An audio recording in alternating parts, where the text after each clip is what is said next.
প্রিয় শিক্ষার্থীবৃন্দ, কেমন আছো তোমরা? আশা করি সবাই ভালোই আছো। আমিও এই দুর্যোগের সময় তোমাদের দোয়ায় ভালোই আছি। তো প্রিয় শিক্ষার্থী, আজকে আমি নবম দশম শ্রেণীর বাংলা ব্যাকরণ বইয়ের বাংলা ব্যাকরণের আলোচ্য বিষয় নিয়ে আলোচনা করব। আশা করি সবাই ক্লাসটি মনোযোগ দিয়ে দেখবে এবং প্রয়োজনীয় যেটা লিখে রাখা দরকার সেটা তোমরা লিখে রাখবে। তো প্রিয় শিক্ষার্থী, আমরা প্রথমেই আলোচনা করব যে বাংলা ব্যাকরণ তাহলে কি, বাংলা ব্যাকরণের আলোচ্য বিষয়। তাহলে প্রথমে আমরা বাংলা ব্যাকরণ শব্দটিকে আমরা প্রথমে বিশ্লেষণ করে নিব। তো ব্যাকরণ শব্দটিকে যদি বিশ্লেষণ করে নেই তাহলে কেমন হবে দেখো, বি যোগ আ যোগ ক্রি যোগ অন। ব্যাকরণ শব্দটিকে ভাঙলে কি হয়?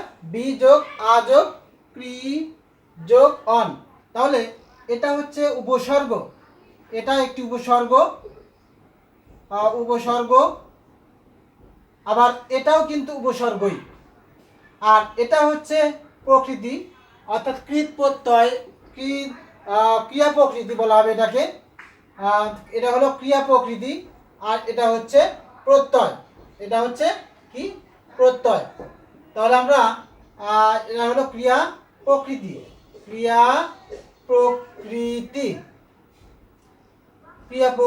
প্রকৃতি। তো প্রিয় শিক্ষার্থীবৃন্দু, তাহলে আমরা ব্যাকরণ শব্দটিকে ভেঙে আমরা কি পাই? যে বি যোগ আ যোগ ক্রি যোগ অন, ব্যাকরণ। তাহলে এখানে বিটা হচ্ছে উপসর্গ, আ এখানে উপসর্গ শব্দের পূর্বে বসে। তারপরে ক্রি এখানে একটি ক্রিয়া প্রকৃতি, এটা অর্থাৎ ধাতু এটাকে বলা হবে, এজন্য এটা এখানে ক্রিয়া প্রকৃতি দিয়ে চিহ্ন দিয়ে বোঝানো হয়েছে। আর এখানে অন হচ্ছে এটা একটি প্রত্যয়, অর্থাৎ এটা হচ্ছে কি কৃত প্রত্যয়। এই অনটা হচ্ছে এখানে কৃত প্রত্যয়। এই ব্যাকরণ শব্দের অর্থ হলো, ব্যাকরণ শব্দের অর্থ কি? আমরা তো ব্যাকরণ শব্দটিকে ভাঙলাম। ব্যাকরণ শব্দের অর্থ হলো বিশেষভাবে বিশ্লেষণ, বিশেষভাবে বিশ্লেষণ। তাহলে ব্যাকরণ শব্দের অর্থ কি? বিশেষভাবে বিশ্লেষণ। তো প্রিয় শিক্ষার্থী, বাংলা ব্যাকরণের আজকে আমাদের আলোচ্য বিষয় হচ্ছে বাংলা ব্যাকরণের আলোচ্য বিষয়। এই বাংলা ব্যাকরণের আলোচ্য বিষয় কি? পৃথিবীর প্রত্যেকটি ভাষার চারটি আলোচ্য বিষয় রয়েছে, যেমন ধ্বনিতত্ত্ব, শব্দতত্ত্ব, বাক্যতত্ত্ব ও অর্থতত্ত্ব। প্রতিটি ভাষারই এই চারটি মৌলিক অংশ বা আলোচ্য বিষয়। তো আমাদের বাংলা ভাষায়ও ঠিক এই চারটি আলোচ্য বিষয়। তাহলে আমরা লিখে দিচ্ছি, তাহলে কি কি? 1 ধ্বনিতত্ত্ব,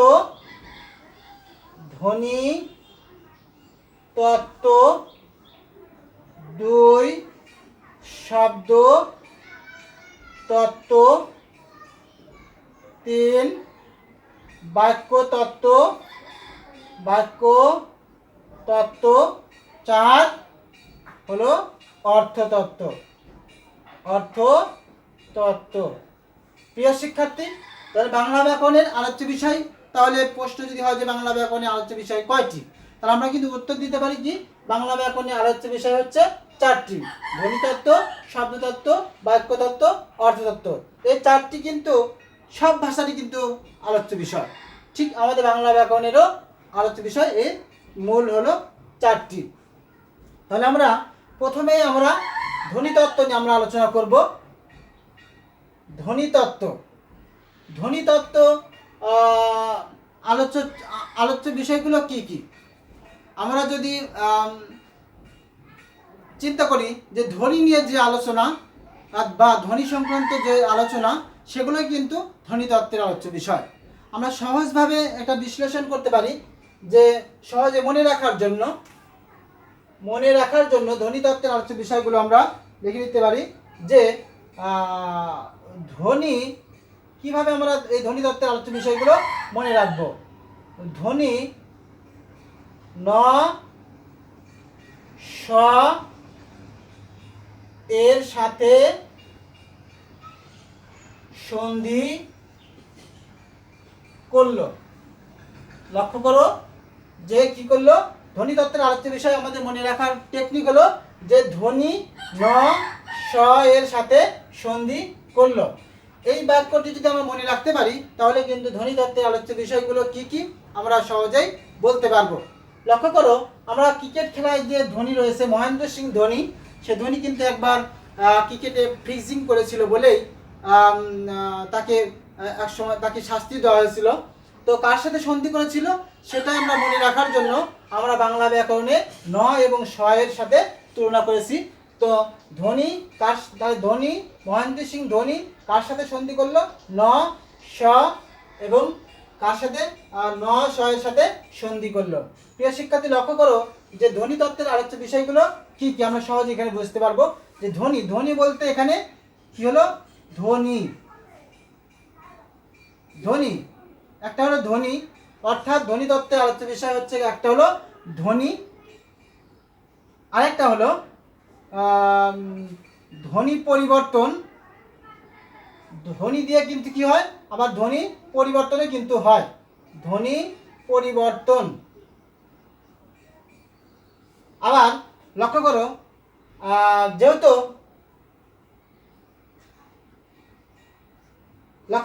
এই ধ্বনি থেকে কিন্তু আবার কি হয় তোমার ধ্বনির লিখিত রূপকে যেমন বর্ণ বলা হয়, ধ্বনির লিখিত রূপকে বর্ণ বলার কারণেই এই বর্ণ কিন্তু ধ্বনিতত্ত্বেরই আলোচ্য বিষয় হবে। ধ্বনির লিখিত রূপকে কি বলে, বর্ণ বলে। তাহলে এই বর্ণ কিন্তু ধ্বনিতত্ত্বের আলোচ্য বিষয়। আর কি 4 ন অর্থাৎ নত্ব বিধান। ন হলো এখানে নত্ব বিধান,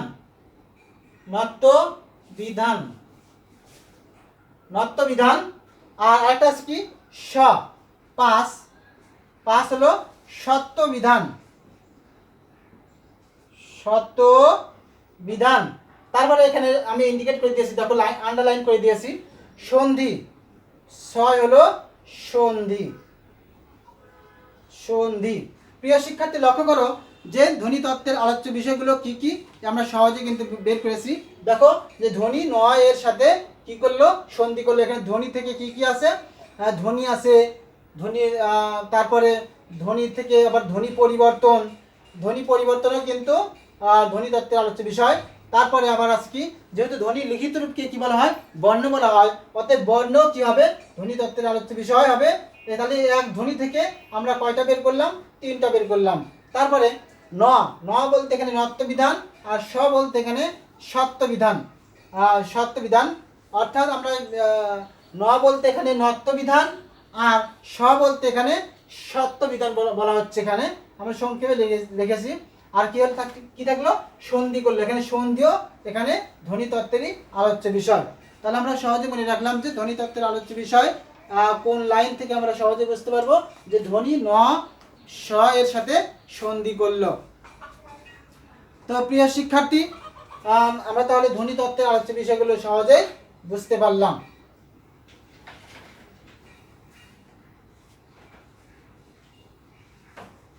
কিন্তু পড়া মনে রাখার সুবিধার্থে বা আলোচ্য বিষয়গুলো মনে রাখার সুবিধার্থে আমরা ধ্বনিতত্ত্বের পরে আমরা কি পড়বো প্রথমে, তাহলে আমরা শিখবো এখন বাক্যতত্ত্বের আলোচ্য বিষয়। তাহলে 3 নাম্বার আমরা শিখতেছি। তাহলে বাক্যতত্ত্বের আলোচ্য বিষয়, বাক্য তত্ত্ব। লক্ষ্য করো আমরা বের করতে পারি। তাহলে প্রিয় শিক্ষার্থী, লক্ষ্য করো যে জবার বাবার আমরা সহজে মনে রাখার জন্য, বাক্যতত্ত্ব সহজে মনে রাখার জন্য একটি বাক্য আমরা ব্যবহার করেছি। দেখো জবার বাবা, লক্ষ্য করো তাহলে জবার বাবার একটাই উক্তি। লক্ষ্য করো, জবার বাবার একটাই উক্তি। এখানে আমরা এই বাক্যের মাধ্যমেই আমরা বাক্য তত্ত্বে আমরা কি কি আলোচ্য বিষয় আছে সেগুলো আমরা বের করতে পারবো। লক্ষ্য করো, যতে এখানে জ্যোতি চিহ্ন, এক হলো জ্যোতি, বুঝে দিচ্ছি আমি, যতে এখানে এক জ্যোতি চিহ্ন, জ্যোতি চিহ্ন, আর বতে এখানে আছে হলো, এই বতে আছে এখানে বাগধারা,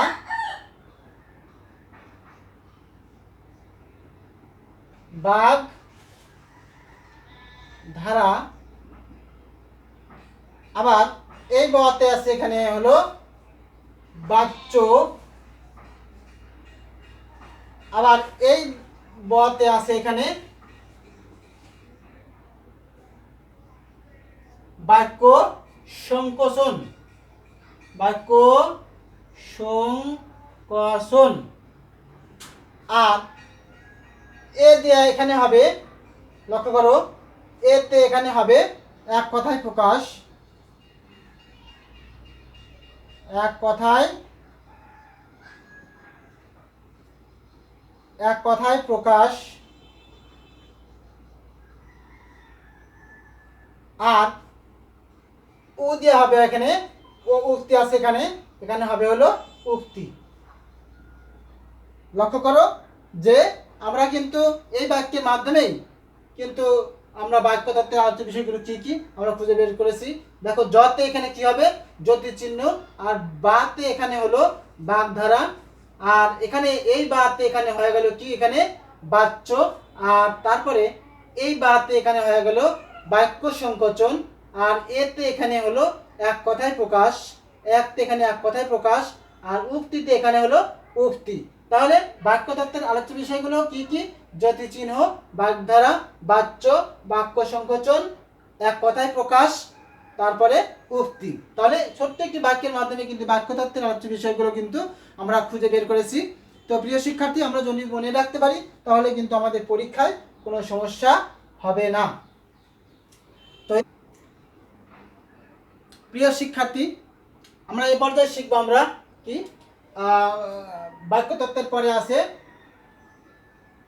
বাক্য তত্ত্বের পরে আছে হলো অর্থ তত্ত্ব, অর্থ তত্ত্ব। অর্থ তত্ত্ব আলোচ্য বিষয়গুলো কি কি? দেখো, যেখানে অর্থ কথাটি লুকানো থাকবে, অর্থ শব্দটি উচ্চারণ থাকবে, সেখানেই কিন্তু সেটাই হবে অর্থতত্ত্বের আলোচ্য বিষয়। যেমন শব্দার্থ, শব্দার্থ এখানে কিন্তু অর্থ কথাটি কিন্তু আছে, অতএব এটি হবে অর্থতত্ত্বের আলোচ্য বিষয়। দেখি আর কি কি আছে। তোমার মুখ্যার্থ, মুখ্যার্থ, দেখো মুখ্যার্থ এখানে কিন্তু অর্থ কথাটি কিন্তু আছে, অতএব এটি কি হবে অর্থতত্ত্বের আলোচ্য বিষয়। তারপরে আমরা আরো দেখি, আমরা দেখি কি আছে, কিরকম আছে।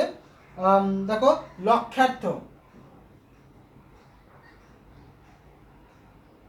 লক্ষ্যার্থ এটি কিন্তু অর্থতত্ত্বের আলোচ্য বিষয়, কারণ এখানে অর্থ শব্দটি, অর্থ কথাটি কিন্তু এখানে আছে। তারপরে দেখো যে বাচ্চার্থ, বাচ্চার্থ এর এখানে কিন্তু কি আছে অর্থ শব্দটি আছে। তারপরে 5 সমার্থ, সমার্থ এখানে কিন্তু অর্থ কথাটি কিন্তু লুকানো আছে, সমার্থ। এরকম যদি বলি বিপরীতার্থ,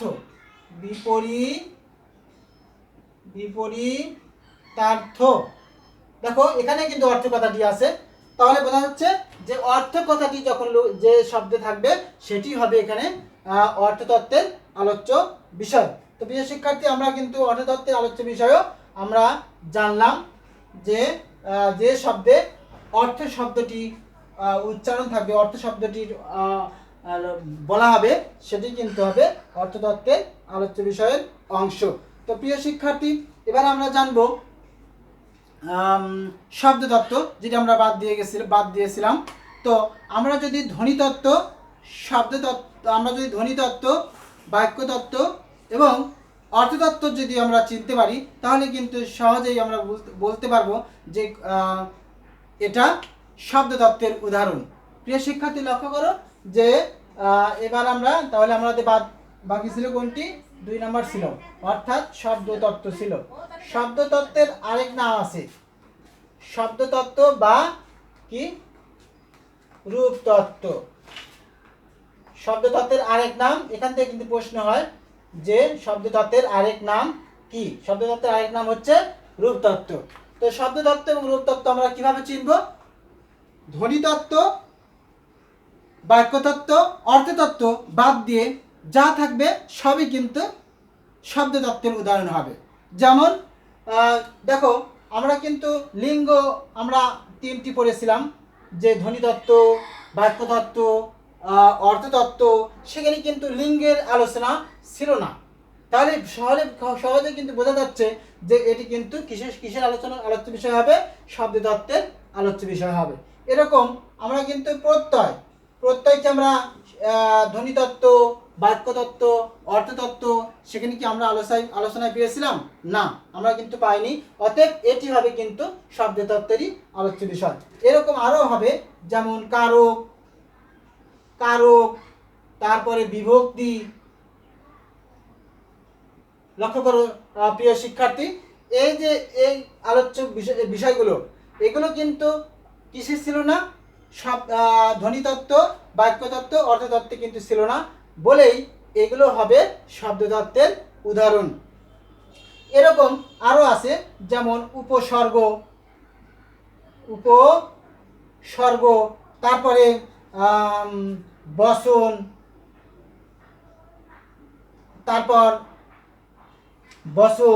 তারপরে দেখো সমাস। এগুলো কি ছিল? ধ্বনিতত্ত্ব এবং বাক্যতত্ত্ব, অর্থতত্ত্ব ছিল না। তাহলে বোঝা যাচ্ছে যে ধ্বনিতত্ত্ব, বাক্যতত্ত্ব, অর্থতত্ত্ব ছাড়া বাদ বাকি যে সমস্ত ব্যাকরণের আলোচ্য বিষয় হবে সেগুলো কিন্তু অবশ্যই রূপতত্ত্ব বা শব্দতত্ত্বের আলোচ্য বিষয় হবে। তাহলে প্রিয় শিক্ষার্থী, তাহলে তোমাদের কাছে আমার প্রশ্ন হলো যে কমেন্ট বক্সে তোমরা অবশ্যই উত্তর দিবে। আমি তোমাদের প্রশ্ন করব যে এটি কোন তত্ত্বের আলোচ্য বিষয় হবে। যেমন দ্বিরুক্ত কোন তত্ত্বের আলোচ্য বিষয়? দ্বিরুক্ত শব্দ, এটি কোন তত্ত্বের আলোচ্য বিষয়? তারপর আরেকটি প্রশ্ন হলো তোমাদের কাছে আমি জানতে চাই, কমেন্ট বক্সে তোমরা উত্তর দিবে। যেমন অনুসর্গ,